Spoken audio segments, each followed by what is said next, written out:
नमस्कार, India voice देख रहे हैं आप और मैं हूं आपके साथ शिवम दुबे। बुलेटिन करेंगे शुरुआत। आपको बता दें कि देहरादून से मुख्यमंत्री सीएम धामी लाइव आ रहे हैं। क्या कुछ कहना, सुनवाते हैं आपको।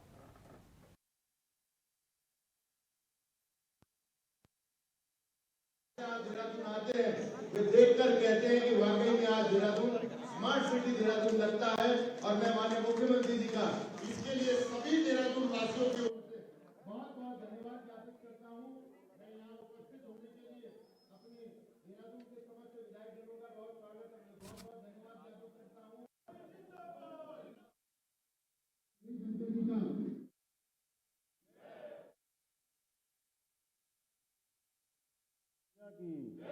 घाटकाली मैया की, टपकेश्वर महादेव की, टपकेश्वर महादेव की जय भाजपा। अब की बार एक बार फिर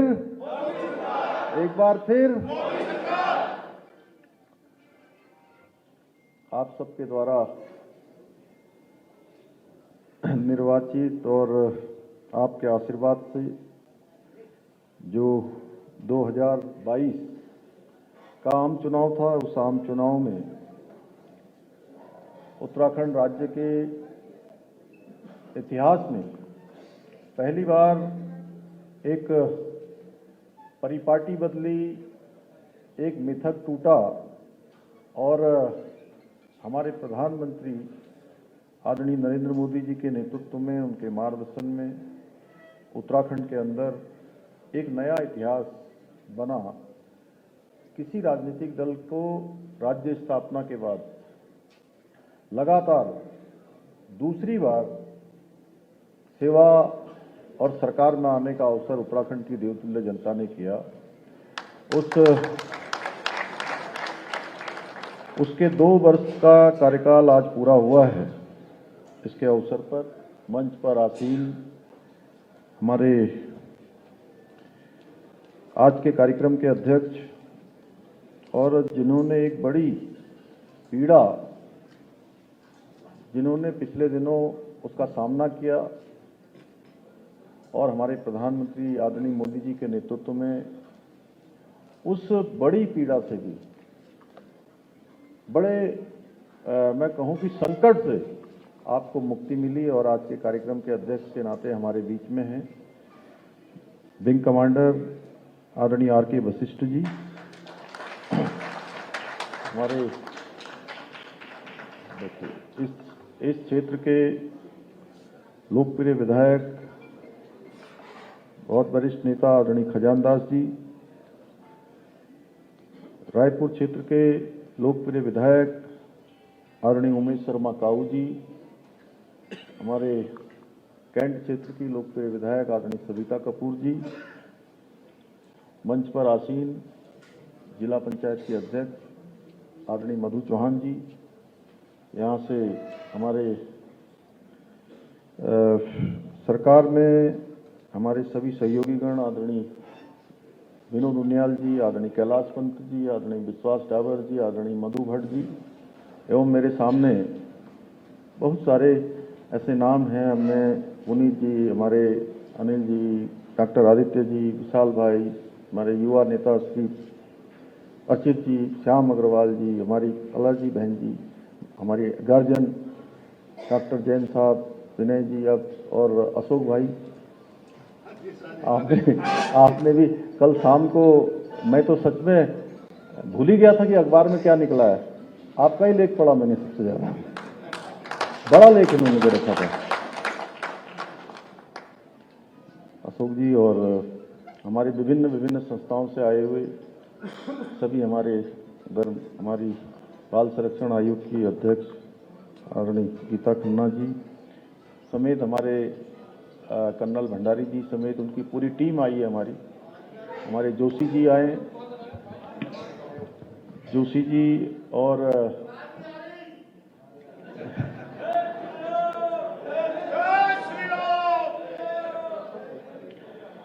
कैसे हो रहा, गड़बड़ क्यों हो रहा?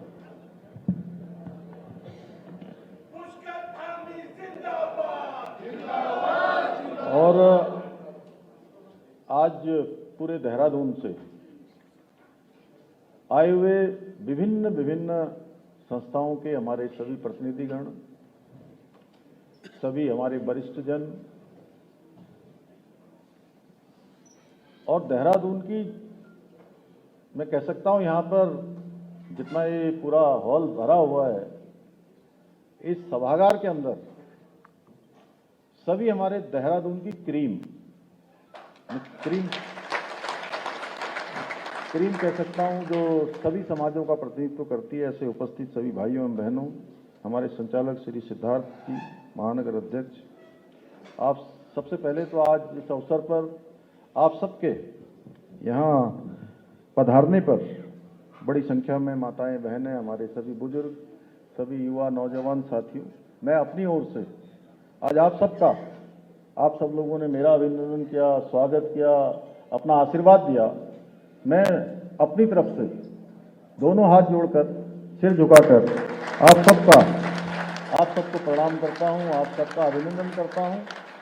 और मैं सच बताऊं तो बहुत सारे लोग जितने भी इसके सभागार के अंदर बैठे हैं, मैं अधिकांश लोगों को व्यक्तिगत रूप से उनके नाम से जानता हूं, लेकिन मैं अब उस औपचारिकता में जाऊंगा तो काफ़ी देर हो जाएगी। लेकिन मैं फिर भी आप सबके यहाँ पधारने पर अपनी ओर से सभी का हृदय से धन्यवाद करता हूं।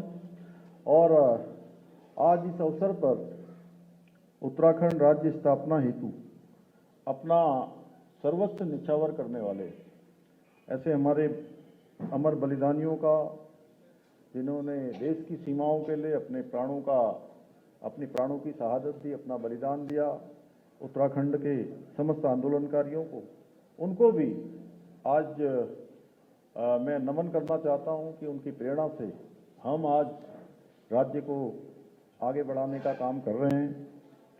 और आज का दिन 23 मार्च, यह आज विशेष दिन है। आज ही के दिन हमारे अमर शहीद भगत सिंह, राजगुरु सुखदेव को भी आज मैं अपनी भावांजलि अर्पित करता हूं। इन्होंने आज ही के दिन भारत माता की स्वतंत्रता के लिए, भारत को आज़ाद कराने के लिए हंसते हंसते फांसी का फंदा चूम लिया, तब जाकर हमको आज़ादी मिली। भाइयों बहनों, सबसे पहले तो मैं आज सच बताऊं तो अपने दिल की बात, क्योंकि थोड़ा समय है और जितना भी यहाँ पर समय है, अब संगोष्ठी तो ये होती है कि संगोष्ठी में हम सब लोग बोलते, सबके विचार आते, लेकिन मैं देख रहा हूँ कि क्योंकि समय की भी बाध्यता है और पहले से कई सारे कार्यक्रम भी लगे हैं। मेरा मन तो बहुत था कि बहुत सारे लोग एक से एक अच्छे वक्ता हैं, मंच पर हैं, मंच के सामने भी हैं, उन सब की बात सुनते, लेकिन समय कम है।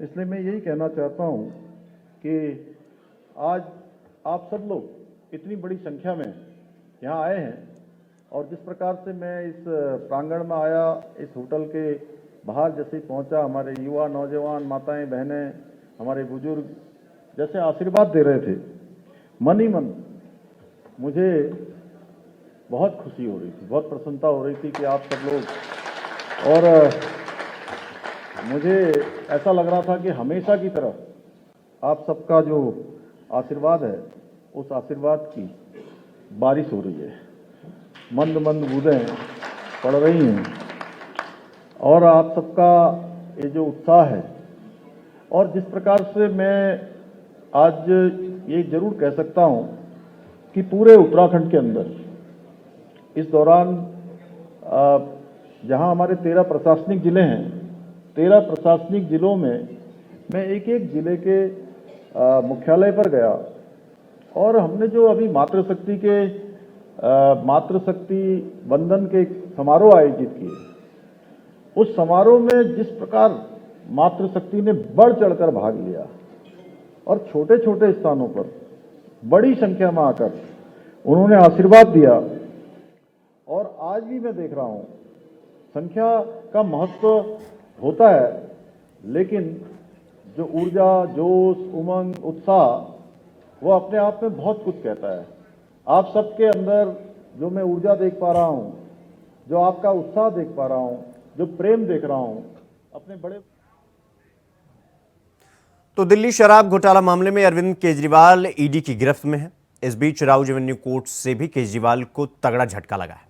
दरअसल अरविंद केजरीवाल को राउज एवेन्यू कोर्ट ने ईडी की हिरासत में भेज दिया है। दरअसल कोर्ट में सुनवाई के दौरान ईडी ने कहा कि शराब घोटाला के सरगना अरविंद केजरीवाल ही हैं। इस दौरान ईडी ने कोर्ट में अरविंद केजरीवाल की रिमांड मांगी ताकि और भी पूछताछ की जा सके। कोर्ट से ईडी ने इस दौरान 10 दिनों की रिमांड मांगी, जिसके बाद राउज एवेन्यू कोर्ट ने ईडी को अरविंद केजरीवाल की 6 दिन की रिमांड दे दी। ऐसे में अब अरविंद केजरीवाल 28 मार्च तक रिमांड पर रहेंगे।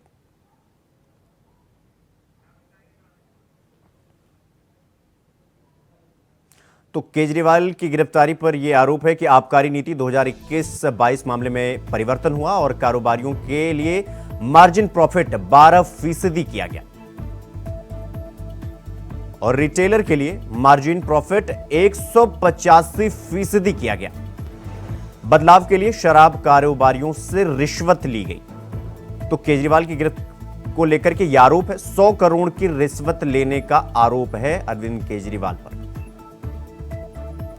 ईडी का दावा है एक्साइज पॉलिसी तैयार करने से लेकर लागू करने तक इस बीच भारी गड़बड़ी देखी गई, भारी गड़बड़ी हुई और कथित शराब घोटाले में राज्य सरकार को 2873 करोड़ रुपए का घाटा हुआ। इस शराब नीति घोटाले में दिल्ली सरकार ने लाइसेंस फीस के 136 करोड़ रुपए माफ कर दी। ये ईडी का दावा है जो हम आपको बता रहे हैं। इसके एवज में 100 करोड़ रुपए लिए गए जो गुजरात और गोवा के इलेक्शन में खर्च किए गए। एक्साइज पॉलिसी तैयार करने से लेकर लागू करने तक गड़बड़ी रही। दक्षिण भारत के शराब कारोबारियों को फायदा पहुंचाने के लिए फीस माफी की गई। तो दिल्ली के सीएम अरविंद केजरीवाल की पत्नी ने प्रेस कॉन्फ्रेंस की है, जिसमें उन्होंने अरविंद केजरीवाल का संदेश लोगों के सामने रखा है। सुनिए उन्होंने क्या कुछ कहा। नमस्कार, मेरा नाम सुनीता केजरीवाल है। मैं अरविंद केजरीवाल जी की धर्मपत्नी हूँ। आपके बेटे और आपके भाई अरविंद केजरीवाल जी ने जेल से आपके लिए संदेश भेजा है। मेरे प्यारे देशवासियों, मुझे कल गिरफ्तार कर लिया गया। मैं अंदर रहूं या बाहर, हर पल देश की सेवा करता रहूंगा। मेरी जिंदगी का एक एक पल देश के लिए समर्पित है। मेरे शरीर का एक एक कतरा देश के लिए है। इस पृथ्वी पर मेरा जीवन ही संघर्ष के लिए हुआ है। आज तक बहुत संघर्ष किए, आगे भी मेरी जिंदगी में बड़े बड़े संघर्ष लिखे हैं। इसीलिए ये गिरफ्तारी मुझे अचंभित नहीं करती। आपसे मुझे बहुत प्यार मिला है। पिछले जन्म में जरूर मैंने बहुत पुण्य किए होंगे जो मैं भारत जैसे महान देश में पैदा हुआ। हमें मिलकर फिर से भारत को महान बनाना है, दुनिया का सबसे शक्तिशाली और नंबर 1 देश बनाना है। भारत के अंदर और बाहर ढेरों ऐसी शक्तियां हैं जो भारत को कमजोर कर रही हैं। हमें सचेत रहकर इन शक्तियों को पहचानना है, इन शक्तियों को हराना है। और भारत में ही ढेरों ऐसे लोग हैं, ढेरों ताकतें हैं जो देशभक्त हैं, जो भारत को आगे बढ़ाना चाहती हैं। इन ताकतों के साथ जुड़ना है और इन्हें और मजबूत करना है। दिल्ली की मेरी माँ बहनें सोच रही होंगी, केजरीवाल तो अंदर चला गया, पता नहीं अब 1000 रुपया मिलेगा या नहीं।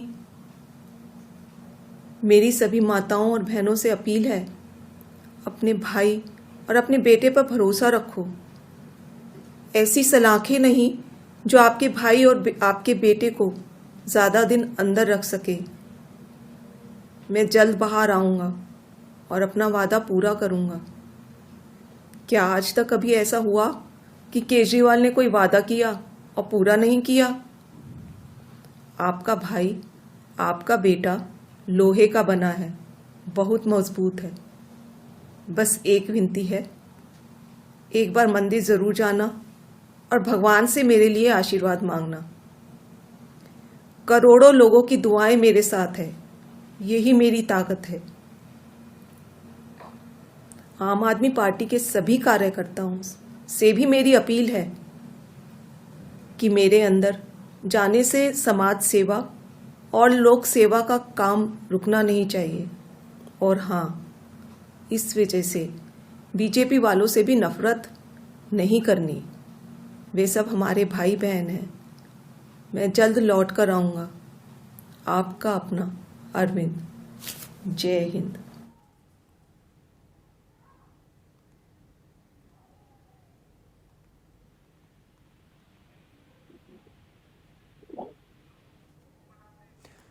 तो इस खबर पर हमारे सहयोगी मोहम्मद आसिफ हमारे साथ दिल्ली से जुड़ गए हैं।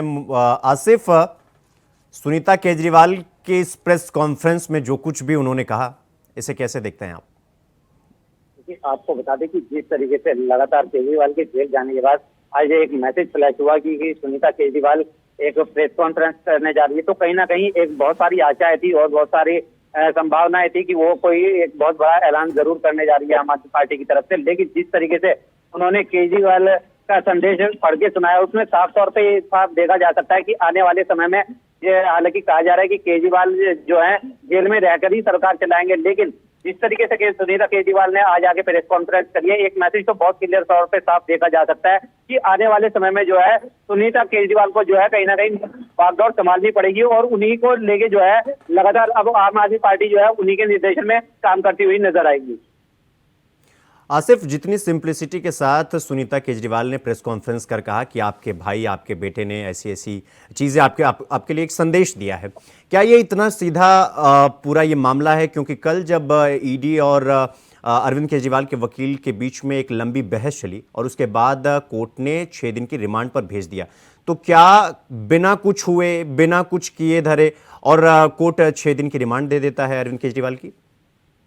देखिए, लगातार हमने पीछे मामलों में भी देखा है जिस तरीके से लगातार ईडी जो है कोर्ट में जिरह करती है और उसके बाद जो है लगातार कहीं ना कहीं ईडी ने जब ये जो बहस जिरह हो रही थी उसके बाद जो है लगातार इससे पहले भी जब केजरीवाल ने जब अपनी जमानत अर्जी लगाई थी उसके बाद ईडी के जो अधिकारी थे वो कोर्ट चैम्बर में जाते हैं और जज के सामने जो है वो पुख्ता सबूत रखते हैं। उसके बाद जो है कहीं ना कहीं लगातार केजरीवाल की जो गिरफ्तारी की संभावनाएं थी वो पुख्ता होती चली गई थी।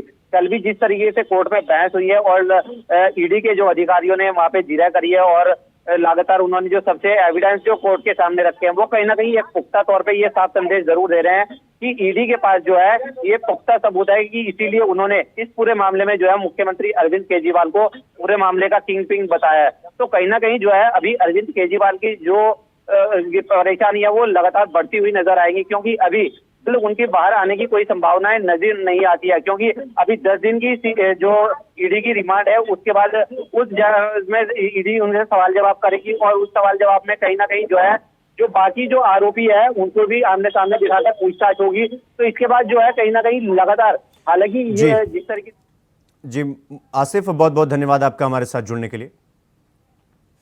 तो इंडिया गठबंधन के साथी दलों के बीच झारखंड में सीट बंटवारे पर सहमति बनने का दावा कर रही है। राज्य की 14 लोकसभा सीटों में से कांग्रेस 7 सीटों पर और जेएमएम 5 सीटों पर पेंच अभी भी फंसा हुआ है। लोकसभा चुनाव में कांग्रेस बड़ी भूमिका में होगी। कांग्रेस की सीटों का ऐलान के बाद ही झारखंड मुक्ति मोर्चा संभाल सकती है। दरअसल झारखंड के कई बड़े नेता इस चुनाव में अपने को दरकिनार कर लिया है। बड़े नेता चुनाव में खास रुचि नहीं दिखा रहे हैं, नहीं उनका पॉलिटिकल बयान सामने आ रहा है, नहीं सियासी तेवर। वहीं सूत्र के मुताबिक झारखंड मुक्ति मोर्चा अगले 1-2 दिनों में लोकसभा सीटों के उम्मीदवारों की घोषणा कर सकता है।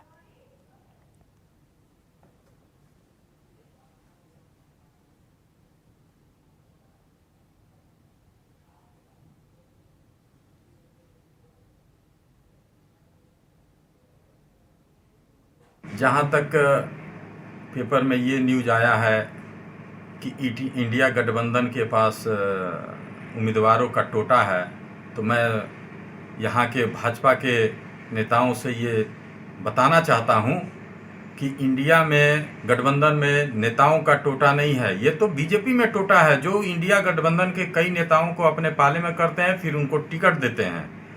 हम लोग के यहाँ उम्मीदवार की कोई कमी नहीं है और सारे सीटों पर कांग्रेस पार्टी मजबूत उम्मीदवार देगी, जिससे ये पता चलेगा बीजेपी को कि सामने वाला कितना ताकतवर है।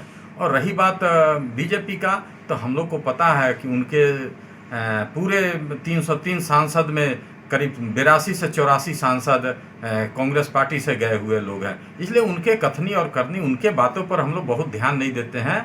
वो कोई विशेष बात नहीं है। इंडिया गठबंधन इस बार 400 पार, जो उनका नारा है, उनका 400 हार और इंडिया गठबंधन का 400 पार। झारखंड में इंडी गठबंधन के पास आज उम्मीदवारों का टोंटा है, ये आश्चर्यजनक है। झारखंड प्रदेश में भारतीय जनता पार्टी के खिलाफ उनको उम्मीदवार नहीं मिल रहे हैं, अब वो ताल ठोक रहे हैं भारतीय जनता पार्टी को पटकनी देने का। आज देश में जो वातावरण बना है, देश पूरा मोदीमय है, मोदी की गारंटी के सामने आज विपक्ष धाराशायी है, इसलिए झारखंड प्रदेश में भी हाल बेहाल है इनका। आज कई जिले में उनको उम्मीदवार नहीं मिल रहे हैं और झारखंड प्रदेश ये तो भारतीय जनता पार्टी का प्रदेश है। जन जन का आशीर्वाद भारतीय जनता पार्टी के साथ प्रारंभ से भी है, इसलिए इसमें कोई दोमत नहीं है कि आज झारखंड प्रदेश में भारतीय जनता पार्टी लोकसभा चुनाव में पूरी मजबूती के साथ सबसे उत्कृष्ट और सर्वोत्तम प्रदर्शन कर। तो इस खबर पर हमारे साथ अजय पांडे रांची से हमारे साथ हमारे सहयोगी जुड़ गए हैं। अजय, लोकसभा सीटों की घोषणा कब हो सकती है, और दूसरी चीज, क्या झारखंड मुक्ति मोर्चा और कांग्रेस के बीच सब कुछ ठीक ठाक दिख रहा है? देखिए, अभी तक जो सामने झारखंड 14 सीट वाले राज्य में जो चुनाव, लोकसभा का चुनाव होना है, और प्रथम चरण की जो प्रक्रिया है वो चुनाव की प्रक्रिया की सुगबुगाहट है और नामांकन जारी है। ऐसे में जो क्या है कि इंडी गठबंधन जो झारखंड मुक्ति मोर्चा और कांग्रेस के बीच में जो संयोजन ये वाली बात हमेशा बार बार आ रही है कि सब कुछ ठीक ठाक है, लेकिन जो सामने जो तस्वीर वो ठीक नहीं है। क्योंकि देखिए, चुनाव बहुत नजदीक हो गए, अब प्रथम चरण भी लगभग चुनाव के मुंहाने पे है।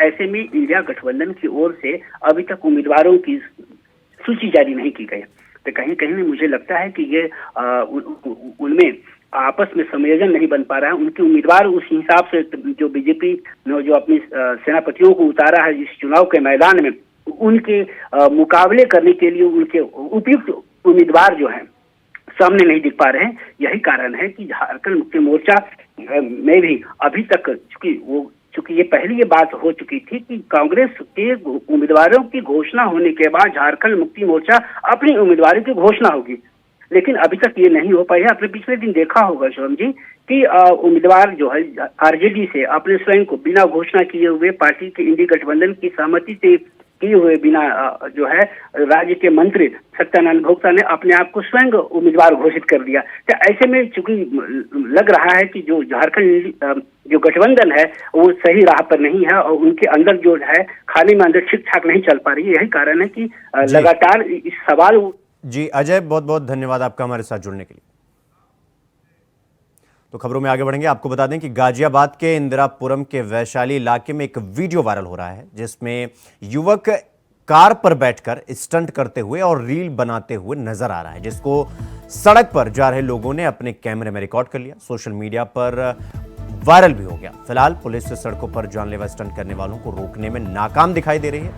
वीडियो कब की है इसकी पुष्टि अभी तक नहीं की गई है, पुलिस जांच पड़ताल कर रही है। बाप से लड़ेगा बेटा, करूं नॉक नॉक, कर मारा 10 shot headshot boss, gangster rap करे नकली तू बॉस, चाहो तो दिखा दूं देखता हर गाना होके मैं सोबर, क्योंकि जाना मुझे आगे सबसे ऊपर, मेरे लिए रोई जागी मैंने रातें, मेरी आंखें नहीं सोई, मिल जिसे लड़ने का शौक, बाप से लड़ेगा बेटा, करूं नॉक नॉक, कर मारा 10 shot headshot boss, gangster rap करे नकली तू बॉस, चाहो तो दिखा दूं देखता हर गाना होके मैं सोबर, क्योंकि जाना मुझे आगे सबसे ऊपर, मिल जिसे लड़ने का शौक, बाप से लड़ेगा बेटा, करूं नॉक नॉक, कर मारा 10 shot headshot boss, gangster rap करे नकली तू बॉस, चाहो तो दिखा दूं देखता हर गाना होके मैं सोबर, क्योंकि जाना मुझे आगे सबसे ऊपर, मेरे लिए रोई जागी मैंने रातें, मेरी आंखें नहीं सोई। बुलेटिन में फिलहाल अभी के लिए बस इतना ही। देश दुनिया की तमाम बड़ी खबरों को देखने के लिए देखते रहिए इंडिया वॉइस। नमस्कार।